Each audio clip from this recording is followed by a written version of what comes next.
নারায়ণগঞ্জের বন্দর উপজেলায় বাংলাদেশ জাতীয়তাবাদী স্বেচ্ছাসেবক দলের আওতাধীন 5টি ইউনিয়নের কর্মী সভা অনুষ্ঠিত হয়েছে। রবিবার কলাগাছিয়া ইউনিয়নের সাবুদি এলাকায় আলী আহমদ কমিউনিটি সেন্টারে এই কর্মী সভা আয়োজন করে বন্দর উপজেলা স্বেচ্ছাসেবক দল। মেহেদী হাসান প্রান্তের প্রতিবেদনে থাকছে বিস্তারিত।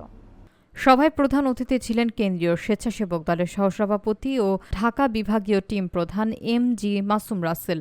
প্রধান আলোচক হিসেবে বক্তব্য রাখেন কেন্দ্রীয় কমিটির প্রশিক্ষণ বিষয়ক সম্পাদক এম.আর. গনি মোস্তফা। বিশেষ অতিথি হিসেবে উপস্থিত ছিলেন নারায়ণগঞ্জ মহানগর বিএনপির যুগ্ম আহ্বায়ক আবুল কাউসার আশা। সভায় সভাপতিত্ব করেন বন্দর উপজেলা স্বেচ্ছাসেবক দলের আহ্বায়ক সোহেল প্রধান এবং সঞ্চালনা করেন সদস্য সচিব সোহেল প্রধান।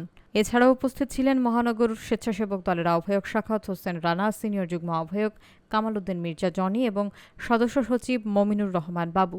কর্মী সভা শেষে 5টি ইউনিয়নের কর্মীদের মাঝে সদস্য ফর্ম বিতরণ করা হয়।